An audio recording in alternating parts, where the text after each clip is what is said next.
To anybody new to splitting wood, or just a reminder to guys that have split longer, so the logs today were probably, I'd say 16 to 18 inches in diameter, but I had to split them into quarters to put them in the truck. So just a few tips is if you're splitting larger logs, like in that range, for me it works best to split them in quarters. You know, when you get to much bigger than that, it's better to actually split from the outside, from the bark, into smaller pieces. But for that size, splitting into quarters works best. And what you really want to do is just take a half a second, find where there's a crack in the log, and hit it with your splitting maul towards the bark, towards the outside, and see if it starts splitting. Sometimes I'll see people trying to hit the log dead center, and that's fine once you've split it in half. But when you're first splitting the log, you want to hit towards the outside, hit the same spot 2 or 3 times, see if the crack extends. If it doesn't, go to the other side, hit it 2 or 3 times, see if the crack extends, you know, and maybe then I'll try to hit it in the middle. But within 6 to 10 shots, you'll usually know if the log is going to split. And usually if it's not going to split, it's because there's a knot, you know, there's a branch in that log somewhere that just totally messes up the grain. Everything I got today was nice and straight grained. So if it doesn't split by, you know, something between 6 and 10, find a different spot on the log, or just use the saw to quarter the log if you're that desperate for wood. Another tip is when you're splitting, if you get to the end of the log that's been exposed, like if somebody cut the tree down a year ago and you see the end of the log, even though there's more cracks on the end of the log, you want to start your splitting where you made your fresh cut that day, because the wood is going to be a little bit harder in there and a little more prone to splitting.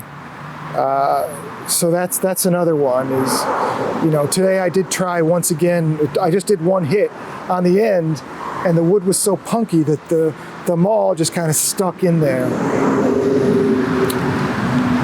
And then the final one, which, you know, this is getting to the minutia, but anybody who's split wood for a while, splitting wood is enough work already. So, you know, if you're ever in the zone, try to split when you've got your log, if you can tell. I mean, obviously look at the log and see which side has the better cracks in it, but if you can split from the root side first, you know, put the root side up when you're splitting, it usually splits better. That's another little tip. And I usually do things in threes, but another one I'll see a lot of guys do is, you know, don't think if you swing harder, the log is going to split better. I'd rather you swung a controlled swing, like a 3/4 swing, than to just go all out and hurt yourself, because if you hit a controlled swing in the right spot, the log is always going to split quicker than if you just go animal and can't hit the same spot. Hey guys, how you doing? Well, I'm back at it again, and I think I'm going to title this video Firewood Scrounging, the adventure continues. So we were away for the last week, so that's why the videos kind of stopped suddenly, but we're back now. So I did get a chance to go and look for some more wood. Well, I did find this one piece of ash, and I'm pretty sure this was standing deadwood. I mean, these logs are so light, I feel like I could just about throw them on the fire right now. So this is definitely going to go on my wood pile that's for burning this year. I'll split them as soon as I can, put them on the pile, try to keep the pile covered, but yet wind blowing through it, and this wood is going to be good to go come fall. There was also some Norway maple. I cut some of it up and I started to split it, but when I lifted the Norway maple up, that tree, the wood just stays so wet. So I didn't really see any benefit of getting it right now, but also there were some borers in the tree, and I've got, these are all sugar maples, so I didn't really want to bring any borers home with me that may attack the maples. But I'm very happy with what I got. And I probably could have scrounged a little bit longer, but I mean, it was full sun, I was on asphalt, no shade at all, so it took me probably about an hour to cut this, split it, and load it in the truck. So we're going to call that good. Just as an aside about this 046, which I think Steel calls an MS 462 now. Like, this is probably 4 generations ago, if not longer. But you know, this saw is designed to run a bar, I believe, up to 32 inches long. And I'll often compare the 036 and the 046, because the 036 is just like the perfect power to weight ratio for running like a 20-inch bar. But the 046, I think because it's actually designed to run a bigger bar, like it's only got a 20-inch bar. But I just wanted to say was today when I was cutting, I noticed that just the acceleration isn't quite as snappy as the 036. But if you're running a longer bar, you're not really going to want that snappy acceleration. You're going to want the torque. And I don't want to say it cuts slower, but you know, so I'm not really sure what I'm trying to say about the saw. It's just a different experience than the 036, and this is like way more saw. For what I'm doing, this is way more saw than I need, and I almost feel like it needs a bigger bar, honestly, than what I have.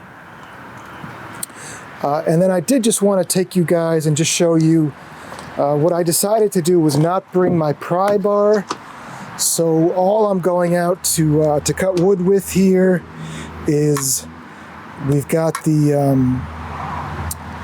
hookaroon or the picaroon here. We've got the cant hook, and it's called the cant hook because the end doesn't go straight out.